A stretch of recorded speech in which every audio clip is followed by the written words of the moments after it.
I am Larry Arnold. I was born and raised in Mapleton Depot. Live in Bankstown. That's kind of like a suburb of Mapleton. My parents were Fred and Kay Arnold.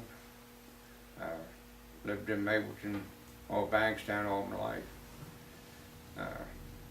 Born in September 23rd, 1952. Yeah, Wow. I remember that. And back then,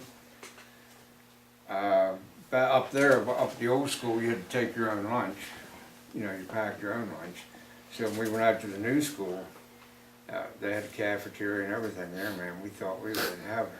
You know, but school lunches back then, well, you remember, they were $1.25 for the week. Yeah. Yeah. Quarter a day. Mm-hmm. Good food, too. Oh, yeah, Mary McMillan and Mary her crew. McMillan, Yeah. Mayboy Corner. Yeah. Yeah, we come down. I mean, back then, you know, everyone had their own little groups, you know. But, yeah, we come down to Mapleton. Go to Gilbert's. Gilbert's was a big thing, you know. They had a little general store down here. And I remember my granddad, Grandpap Kurtz, they lived down in Mapleton, right across from the old railroad station. I used to stay down there sometimes, and he'd take me down to Gilbert's Meat Market. I don't remember a whole lot about that because I was pretty young. But yeah, and then go down to Gilbert's, and I think there was a cloverleaf farm in the old hotel down there. Of course, Newt Parker's was there forever. You know, that was pretty neat. And the old post office, all the old guys, they would always be standing down at the post office or in front of Newt's, you know. Ben Anderson, different guys. Yeah, Yeah. yeah. Where you had a vibrant Motel 22 back then. You had a big buffet at the diner. You know, how they ran the restaurant and everything. So it's all changed. You know, it's just... I worked up there too for a while. Yeah. Norfolk Calendar, Maine. Yeah. There was quite a few others. Steve Easter was up there one time. I mean, there's a lot of different Mapleton kids worked up there at different times. Yeah. With Zeta and Joe Sparrow. Yep. I used to say they would get me to cut meat on their buffets, and on the Saturday night, I think they had the buffet. They'd always have roast beef or something on there. In school, I started. That's where I learned how to cut meat. I never put that together. Yeah. Well, they had that program our senior year. You know, you go to school half a day. They teach you a vocational job a half a day. So I always did cut meat, you know, but Dad and them always butchered at home and everything. But this, I learned that professional. It was a professional trade. They taught me down at the Y store. That's where I actually become a meat cutter.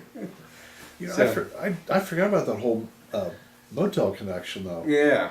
Because I remember we'd tease you guys wearing the white jackets and yeah, look like little bus boys. yeah. You guys find some of this coming back to me now. It's funny the things you forget about. Yeah. Wow. But yeah, I started down the Y store in '71, our senior year, high school. I went to school half a day and went up there half a day. And that's where I learned how to cut meat professionally. You know, it was a good trade. You know? You know, I'm still doing it. Yeah.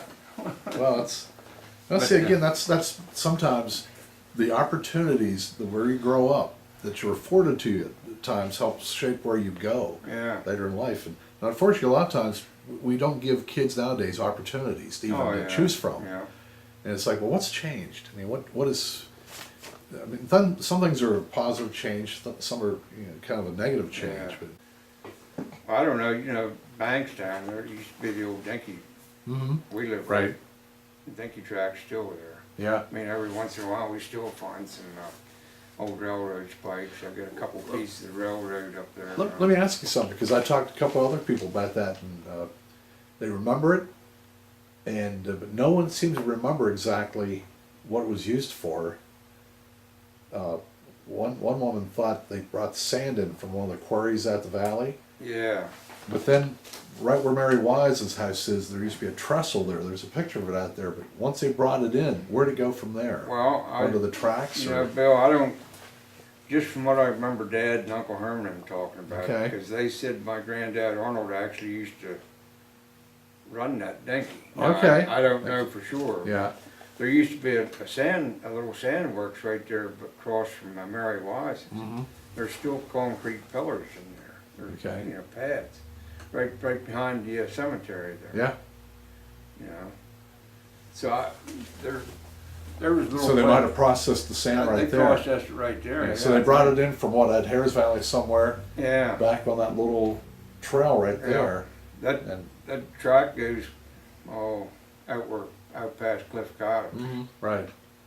So I imagine it was going out to one of them quarries. I don't know.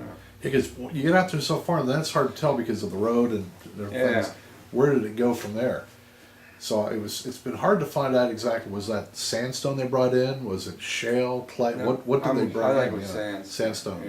Yeah. Yeah. And I'm sure some of these, there's not too many older people Well, besides us, but I'm sure that's what it was. yeah. Sand plant. Yeah.